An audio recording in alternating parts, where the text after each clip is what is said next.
আমার যে সর্বনাশটা করছেন এই সর্বনাশের কথাটুকু আবার বলেন।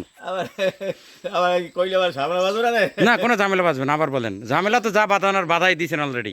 আপনি কিন্তু ভাইরাল হয়ে যাবেন, আপনার কিন্তু টিভিতে দেখাবে। দর্শকবৃন্দ, এই যে দেখুন, এই যে গরুর দুধ দহনের কাজ চলছে। তো গ্রামের ছেলেপেলে যারা, তারা অনেকেই হয়তো বা জানেন কোন পদ্ধতিতে আসলে গরুর থেকে দুধ সংগ্রহ করতে হয়। তো এই যে দেখুন, এই যে দুধ দোহাচ্ছে।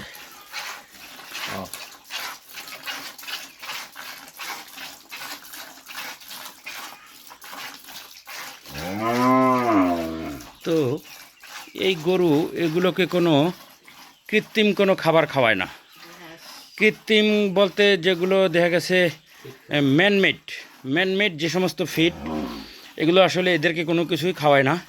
এরা ন্যাচারাল ঘাস খায়। ন্যাচারাল, একটু আগে আমি ভিডিওর মধ্যে দেখছেন যে প্রচুর সবুজ প্রান্তর, তো সেখানে প্রচুর পরিমাণে ন্যাচারালি এখানে ঘাস জন্মে। এই ঘাস খেয়েই আসলে তারা, মানে ব্যাপারটা হইলে এমন যে যে প্রত্যেক দিন পোলাও কোরমা খায়, তার কি মরিচ পোড়া কিংবা পেঁয়াজ তার খাওয়ার কোনো প্রয়োজন পড়ে কিনা? সে ওগুলো খায়, মাঝে মধ্যে খেতে পারে, যে শখের বিষয়, যে ঠিক আছে আমি আজকে একটু পোড়া মরিচ পেঁয়াজ দিয়ে ভাত খাই।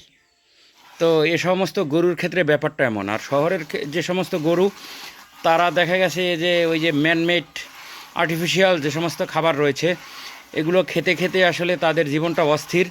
তারা সব দেখা গেছে এতটা মোটা তাজা, তারা সবাই অসুস্থ। শহরের গরু যেগুলো মোটা তাজা, ওগুলো আসলে মোটা তাজা না, আমার কাছে মনে হয় ওগুলো অসুস্থ। আর এই সমস্ত গরু, এগুলো হলো সব সিক্স প্যাক গরু। এই যে এদের স্বাস্থ্য। আর উত্তর অঞ্চলের রাজশাহীর দিকে এই গরুগুলোকে বলে থাকে হাড্ডিসার গরু। এই যে হাড্ডি দেখা যায়, এই কারণে নাম দিয়েছে হাড্ডিসার।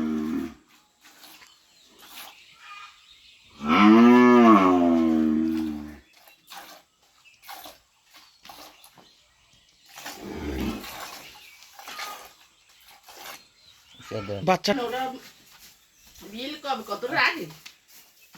এই যে 1 মাস বয়সী, তো ওর তো দেখা গেছে ওর মা হয়েছে এক কালার, কিন্তু ও একটু বিভিন্ন কালার পাইছে। অস্ট্রেলিয়ান যে যেরকম সাপ হয়, ওই টাইপের ও একটু সাপ পাইছে। তুই ভয় পাস কেন? আমি তো তোরে মারার জন্য আসছি না। খা, তুই খা।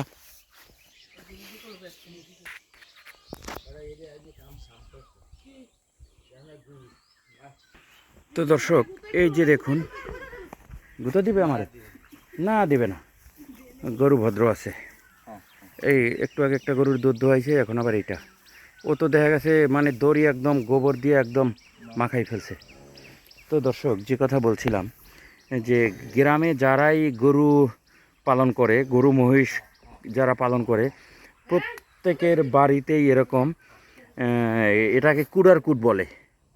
তো এটা হলো ধান সংগ্রহ করার পরে যেই অংশটুকু থাকে, ওইটাকে এইভাবে ঢেপি দিয়ে রাখে, মাঝখানে একটা কাঠ দিয়ে, ওর চারপাশে এরকম বিছাই দিয়ে আস্তে আস্তে এরকম একটা ঢেপি দিয়ে রাখে। এরকম আঞ্চলিক ভাষায় এটাকে বলে কুড়ার কুট।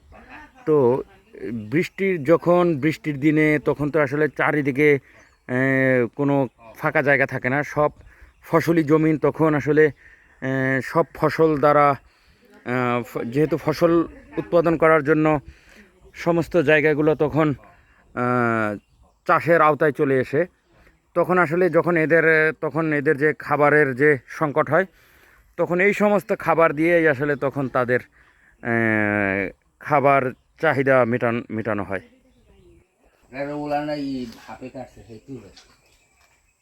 সাপে কামড়াইছে? তাই গরুরে সাপে কামড়াইলে তাতে কি গরুরে কোনো বিষে ধরে না? ওরে তো গা দেয় না, আমি দুধ খাইছে লড়ছে, খাইতে কামড়ে দিয়েছে, দাঁত শেষে আসুস। তো এই যে দেখুন দর্শক, দুধ দোহানোর পদ্ধতি হলো এই যে, মাছ পানি গরু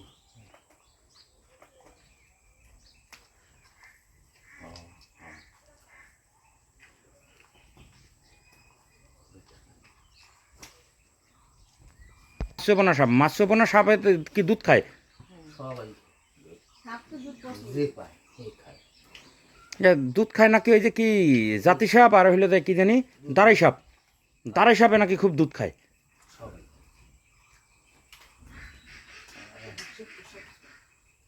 দাঁড়াই সাপে তো কোনো বিষ নাই, কোন জায়গায় বেশি দাঁড়াই সাপে তো কোনো বিষ নাই তো কোনো, দাঁড়াইছে তো বিষের বেশি তাই দাঁড়িয়ে ওঠে।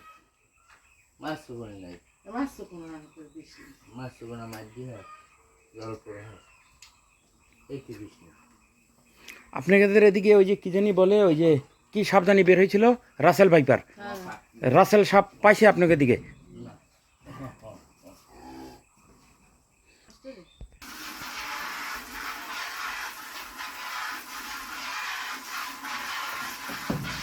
হ্যাঁ হ্যাঁ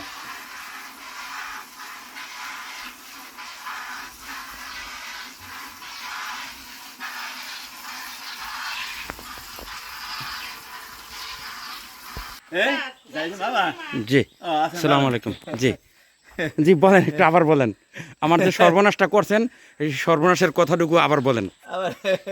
আবার কইলে আবার সামনে বাজু না রে। না কোনো ঝামেলা বাঁচবে না, আবার বলেন। ঝামেলা তো যা বাঁধানোর বাধাই দিয়েছেন অলরেডি। এই কি আর আছে? হ্যাঁ আছে। তা আবার মোবাইল লাগিয়ে না। সকল কাজেই সহযোগিতা করতে হয় মহিলাদেরকে। জি জি সকল ব্যাপারে এই সমন্বয়ে কাজ করলে সংসার সুখী হয়, সুখী হয়। শান্তি আসে। আর যদি মহিলাদের মতোই বুঝি, মহিলাদেরকে ব্যবহারের জন্য যদি আমরা আনি, এটা শান্তি হয় না সেখানে। তাই সকল কাজে সহযোগিতা করতে হবে। হাঁড়ি পেতে দেওয়ার ক্ষেত্রেও আগুই বসে যেতে হইবে, থালা বাড়ির ক্ষেত্রে আগুই বসে যেতে হবে, রান্নাবান্নার কাজে সহযোগিতা করতে হবে, তরকারির ক্ষেত্রে সহযোগিতা করতে হবে, সকল ক্ষেত্রেই তাদেরকে সহযোগিতা করতে হবে। তাহলেই সুখী শান্তি হয়, স্বামী স্ত্রীর মধ্যে একটা সুসম্পর্ক বজায় থাকে। এবং সকল ক্ষেত্রেই স্ত্রীও করবে স্বামীর কার্যকলাপ যেটুকু সম্ভব, বাইরের কাজ তো স্ত্রীরা করবে না। ভিতরে স্বামীর সেবা শুশ্রূষা, কাপড় চোপড় ধুয়ে দেওয়া, দেহার দোজা, এটা মহিলাদের কর্তব্য। এবং মহিলাদেরকেও সহযোগিতা করতে হবে পুরুষের, তাহলেই সুখ শান্তি হয় সংসারে, এছাড়া সুখ শান্তি হয় না। আলহামদুলিল্লাহ। তো আমার পরিচয় তো পাইছেন। হ্যাঁ পাইছি আমি।